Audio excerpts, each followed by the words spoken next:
হুগলি তীরবর্তী এই শহরগুলোর ইতিহাস না বেশ বৈচিত্র্যময়। একেবারে প্রথম দিন থেকে এই শহরগুলো ছিল বাংলার সংস্কৃতি আর অর্থনীতির প্রাণকেন্দ্র, পাশাপাশি ইউরোপীয় ঔপনিবেশিকবাদের ভরকেন্দ্রও বটে। 16 শতকে এই অঞ্চলে পর্তুগিজরা অনেক দুর্গ নির্মাণ করেছিল, অনেক গির্জা নির্মাণ করেছিল, এমনকি বন্দর পর্যন্ত নির্মাণ করেছিল। পরবর্তী সময় মানে সম্রাট শাহজাহানের সময় তাদেরকে এখান থেকে বিতাড়িত করা হয়। তৎকালীন সুন্দরবন অঞ্চল আর শ্রীখণ্ড গ্রাম আজকের শ্রীরামপুর।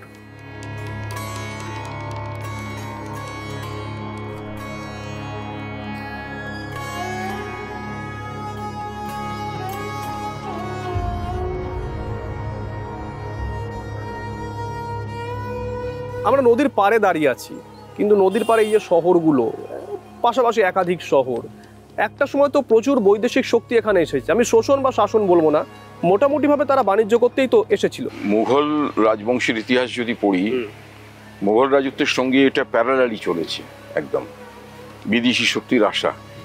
যদি বলেন তাহলে কোন সম্রাটের আমল থেকে, তাহলে আমি বলবো আকবরের সময় থেকে এটা শুরু। যদি আরও স্পেসিফিক্যালি বলেন তাহলে আমি বলবো 1550 সালের পর থেকে। এবং প্রথম আসছে পর্তুগিজরা। এটা ভারতবর্ষের পরিপ্রেক্ষিত, কিন্তু হুগলির পরিপ্রেক্ষিত যদি ধরেন তাহলে হুগলির পরিপ্রেক্ষিতে পর্তুগিজরা আরও আগে ঢুকে গেছে এখানে। তারা ব্যান্ডেলে ঢুকেছে আপনার পঞ্চদশ শতাব্দীর শেষের দিকে, এই 1498 এরম সালে, এবং তারপর তারা ব্যান্ডেলে কনসেন্ট্রেটেড হয়েছিল মূলত।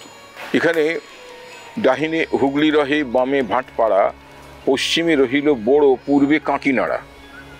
এই হুগলি নদীর পূর্ব তীর পশ্চিম তীর ধরে ধরে যে সমস্ত রাজত্ব বা পাইকপাড়া, গোন্দলপাড়া, এসব নাম রয়েছে তো মঙ্গল কাব্যগুলোর ভেতরে, বিশেষ করে চণ্ডী মঙ্গল কাব্য।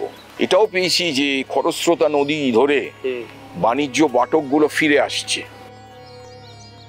কিন্তু আমরা কয়েক দশক পরে দেখছি এই নদী আর খরস্রোতা, এই নদী মানে খরস্রোতা হয়ে যাওয়ার আগে যেটা, সেটা ছিল সরস্বতী নদী, সেটা খরস্রোতা ছিল, এটা ক্ষীণকায়া ছিল। সেই সরস্বতী নদী কিন্তু ক্ষীণ হয়ে গেছে, এটা বড় হয়ে গেছে।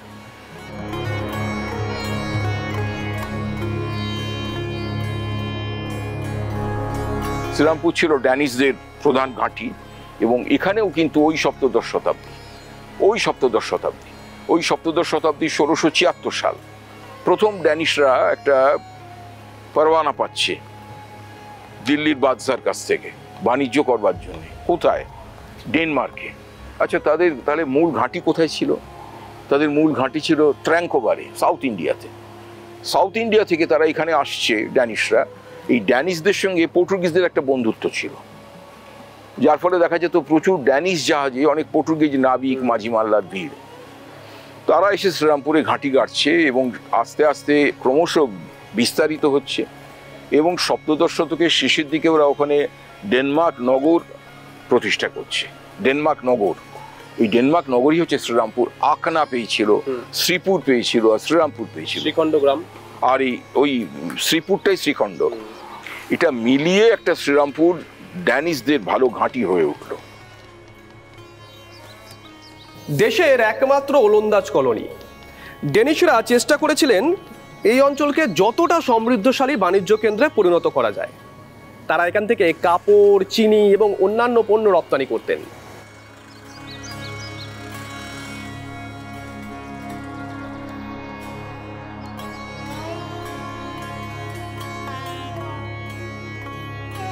এখানে যারা ঘুরতে আসেন মানে পর্যটক, তাদের এই ডেস্টিনেশন লিস্টে থাকে শ্রীরামপুর কলেজ, যে কলেজের সামনে এই মুহূর্তে দাঁড়িয়ে আছি। গ্রিক স্থাপত্য এবং রোমান স্থাপত্যের একটা অদ্ভুত মিশেল, জানেন তো? এই কলেজ বাংলার প্রথম উচ্চশিক্ষা প্রতিষ্ঠান। 1818 সালে উইলিয়াম কেরি, জোশুয়া মার্শম্যান এবং উইলিয়াম ওয়ার্ড এই কলেজ প্রতিষ্ঠা করেন।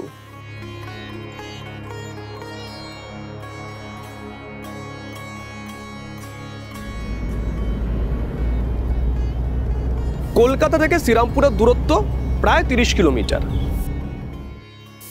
এই যে শ্রীরামপুর রাজবাড়ি, এই রাজবাড়ি প্রতিষ্ঠা করেছিলেন প্রয়াত হরিনারায়ণ গোস্বামীর পুত্র রঘুরাম গোস্বামী শোনা যায়, মানে কথিত আছে আর কি, ব্রিটিশরা যখন গোটা শ্রীরামপুর শহরটা কিনে নিতে উদ্যত হয়েছিলেন, মানে ওলন্দাজরা যখন বিক্রি করার চেষ্টা করছিলেন, তখন রঘুরাম গোস্বামী চেয়েছিলেন 12 লক্ষ টাকায় এই গোটা শ্রীরামপুর শহরটা কিনে নিতে, কিন্তু ব্রিটিশরা 1 লাখ টাকা বেশি দিয়ে কার্যত সেদিনকে এই শহরটা ছিনিয়ে নিয়েছিল।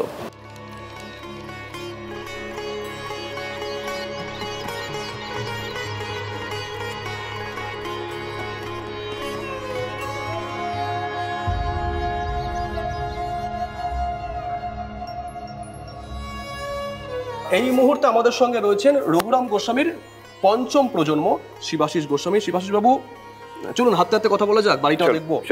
আচ্ছা, এই বাড়িটা তো রঘুরাম গোস্বামী প্রতিষ্ঠা করেছিলেন। হ্যাঁ, একটু আপনাদের মানে গোস্বামীদের ইতিহাসটা যদি বলেন, কবে থেকে আপনারা এখানে বসবাস করতে শুরু করলেন এই শহরে? পর্তুগিজদের একটা আভিজাত্য ছিল, সেখানে একটা বাঙালি এরকম একটা পরিবার, এরকম একটা দুর্গাপুজো। আমাদের বাড়ির ইতিহাস শুরু করতে গেলে আলিবর্দী খাঁ আমলের যেতে হয়। আচ্ছা, সেই সময় আলিবর্দী খাঁয়ের যে ভীষণ সংকট ছিল সেটা ছিল ভাস্কর পণ্ডিতের আক্রমণ।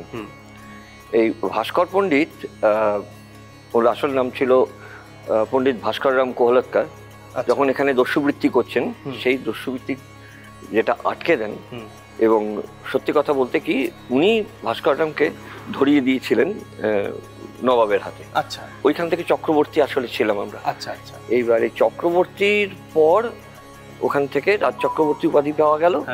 তার পরবর্তীকালে ওনার বিয়ে হয়েছিল ভীমতর্ক পঞ্চাননের মেয়ের সঙ্গে, এবং তার ছেলে উনি ছিলেন রামগোবিন্দ গোস্বামী, ওনার বিয়ে হয় শান্তিপুরের গোস্বামী বাড়িতে। আচ্ছা, তো অচ্যুতানন্দের দৌহিত্রীর সঙ্গে। তো সেইখান থেকে অ্যাকচুয়ালি আমাদের শ্রীরামপুরে আসা।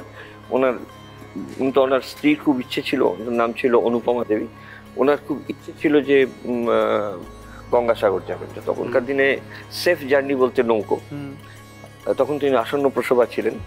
তো স্বভাবতই এখানে যখন প্রসব যন্ত্রণা হয়, আমাদের এইখানে ঘাটটা রয়েছে, আমরা চক্রবর্তীর ঘাট বলি, তো সেই ঘাটে ওকে রাখা হয়। ওখানে একটা ছোট্ট কুঠি মতো ছিল, বলা যেতে পারে সেই গঙ্গাবাসীর ঘরের মতো। তো আমরা তাকে গঙ্গাবাসীর ঘরই বলি এখনো। তো ওইখানে ওনার প্রসব হয় একটি সন্তান।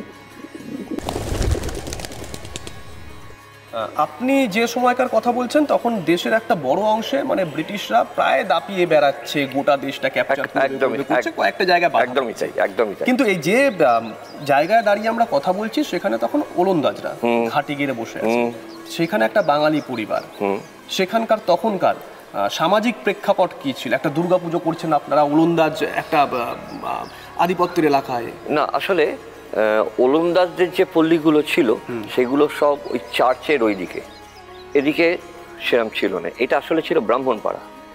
এবং ব্রাহ্মণপাড়াতে বিশেষ করে গোস্বামীরাই বসতি করার পর ধীরে ধীরে বিভিন্ন ক্ল্যান্স আমাদের বিভিন্ন জায়গায় ছড়িয়ে পড়ে, সেইখান থেকে ব্রাহ্মণপাড়ার নাম ছিল। অবশ্য কালক্রমে এটা গোস্বামীপাড়া নাম হয়েছে। সুতরাং আমাদের এদিকে তখন প্রাচীন দুর্গোৎসব বলতে আমরা গোটা 3-4 দুর্গোৎসব তখন শ্রীরামপুর শহরে হতো। যেমন ধরুন, সব থেকে পুরনো পুজো আমাদের পুরনো বাড়ির পুজো, ওটার পর আমাদের পুজো ছিল, তারপরে রামমোহনের যে মামার বাড়ি ছিল সেখানে একটা পুজো হতো, সাংঘাতিক পুজো হতো। আর রায়ের বাড়িতে একটা পুজো হয়, রায়ঘাট, ওদের যে রায় আর কি, গোলক রায়ের বাড়িতে খুব বড় সড়ো দুর্গা পুজো হতো। আর দে স্ট্রিট, বিপি দে স্ট্রিট, বরদাপ্রসাদ দে, ওনার বাড়িতে, দে বাড়িতে, মানে এই 4-5টা দুর্গা পুজো শ্রীরামপুরে হতো। এবং আমাদের যিনি পূর্বপুরুষ আর কি, রঘুরাম গোস্বামী প্রচুর টাকা ব্যয় করেছিলেন।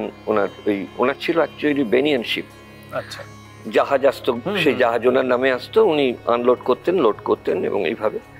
আর ছিল নুনের ব্যবসা। আচ্ছা, সেই সল্ট এক্সপোর্ট এইসব করে ওনার একটু বিত্তবান হয়ে পড়লেন। তারপর ওই বাড়িতে, আর পুরোনো বাড়িতে ওনার কুড়ো ছিল না, সেই জন্যই বিরাট বাড়িটা তৈরি করলেন। যদি আমার হিসেব ভুল না হয়ে থাকে তাহলে এটা মোটামুটি আলিবর্দী খাঁ তখন বেঁচে, ধরুন 1732-33 কাছাকাছি এরকম সময় এই বাড়ি। ওলন্দাজদের কাছ থেকে কোনো রকম কোনো সাপোর্ট বা ওলন্দাজদের না, সেরকম কিছু ছিল না। ছবিটা সামাজিক ছবির মধ্যে সেটা কিছু ছিল না, কিন্তু অর্থনৈতিক সম্বন্ধ ছিল। আচ্ছা, যেমন কেরি সাহেব আসেন, কেরি সাহেবের সঙ্গে মানে শ্রীরামপুর কলেজ যিনি প্রতিষ্ঠা করেছেন, হ্যাঁ, ওনার রঘুরাম গোস্বামীর ছেলে গোপীকৃষ্ণ গোস্বামী দস্তুর মতো ওখানে শ্রীরামপুর কলেজে আমাদের নামে একটা হোস্টেল রয়েছে। আচ্ছা, সেই সব দান টান করেছিলেন। বা পরবর্তীকালে এই যে ওয়াটার হাউসটা আছে, সেই ওয়াটার হাউসের একটা পার্টের অংশ সেটা ওনার ছিল, উনি ছেড়ে দিয়েছিলেন। এইভাবে মোটামুটি তখন আমি ঠিক সহাবস্থান কথাটা হয়তো বললে হয়তো ব্যাপারটা ঠিক বলা হবে না, তবে হ্যাঁ একটা মিলন ছিল, এটা নিয়ে কোনো দ্বিমত নেই।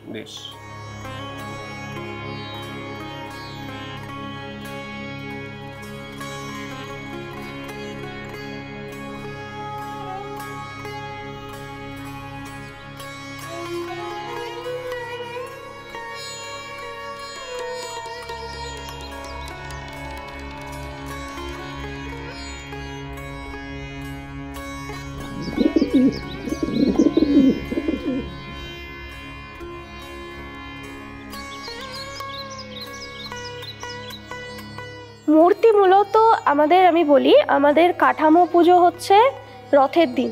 আচ্ছা, রথের দিন কাঠামো পুজো হওয়ার পর আস্তে আস্তে মূর্তি তৈরি আরম্ভ হয়। জন্মাষ্টমী, রাধাষ্টমী তখনই দোমেটে এক মেটে এইগুলো হচ্ছে। মায়ের চক্ষুদান তো আমরা দেখতে পারি না, কারণ দরজা বন্ধ করে প্রদীপের আলোয় মায়ের চক্ষুদান হয়। একমাত্র যিনি চোখ আঁকেন তিনিই থাকেন, একমাত্র। আমরা যেটুকু পড়েছি আর কি, তাতে প্রতিপদ থেকে পুজো শুরু হতো, এখনো কি তাই? এখন লোকজনের অভাবে পরিবারটা তো ছোট হয়ে গেছে, তাই জন্য এখন আর প্রতিপদ থেকে করা যায় না। ষষ্ঠীর থেকেই হয় বা পঞ্চমী থেকেও হয়, যেদিন যেরকম তিথি পড়ে। এবারে পঞ্চমী থেকেই পুজো হবে। আমাদের একটি বোধনের ঘর আছে। আচ্ছা, বোধনের ঘরে বেল গাছ পোতা হয় টবে, বেল গাছের তলায় হয় না, টবে বেল গাছ থাকে, ওইখানেই বোধন ঘরে বোধন শুরু হয়। এইবার মায়ের কাছে এসে, বোধন সমাপ্ত হলে মায়ের কাছে এসে মাকে বরণ করে ষষ্ঠীর আবাহন করা হয়।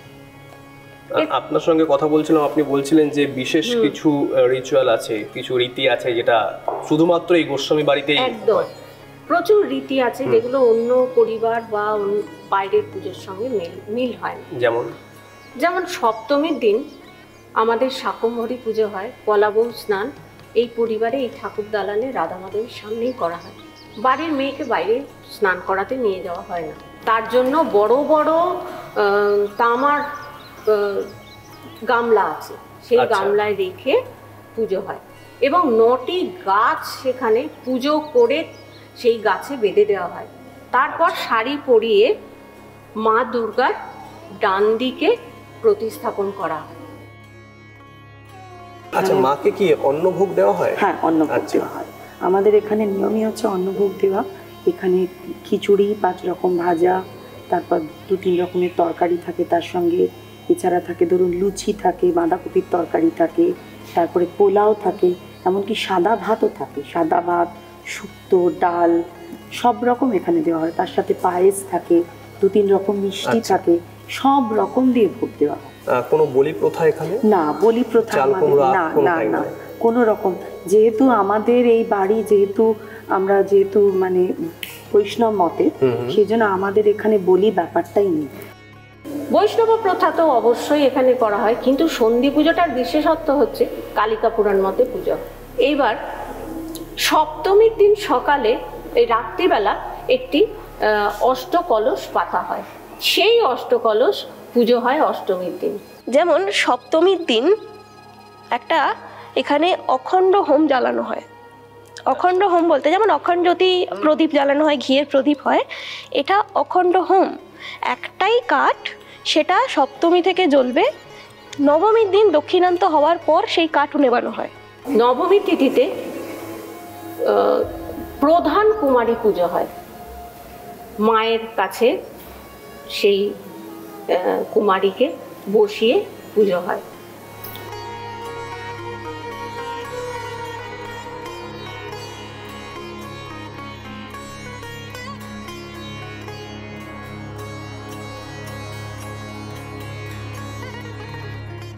দশমীর একটি অদ্ভুত প্রথা আছে আমাদের এই বাড়িতে।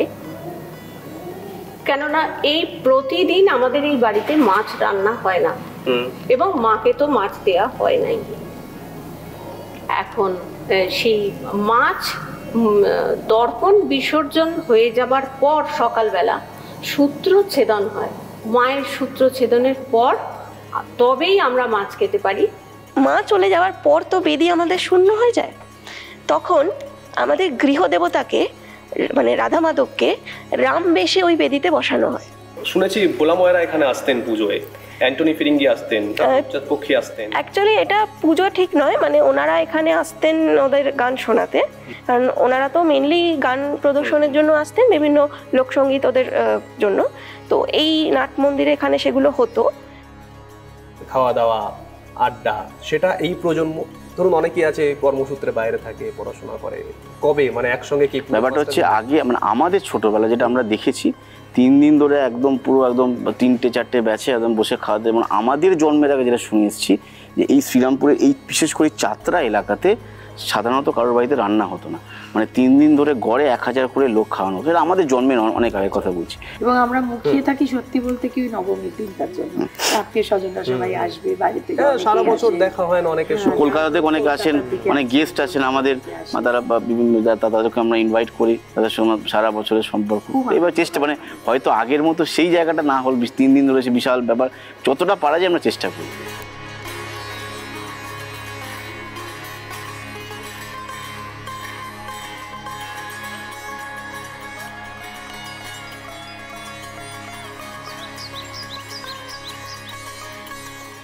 ভারতের প্রথম গ্রন্থাগার ও বাংলা ছাপাখানা এই শহরে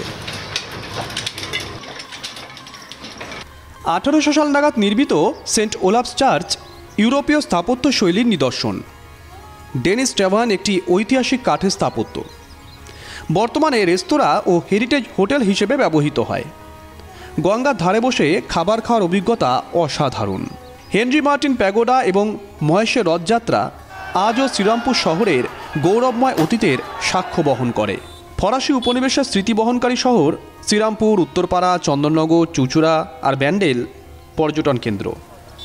এবারের পুজোয় একদিনের সফরে ছুঁয়ে যেতেই পারেন বাংলার এই ঔপনিবেশিক ইতিহাসকে।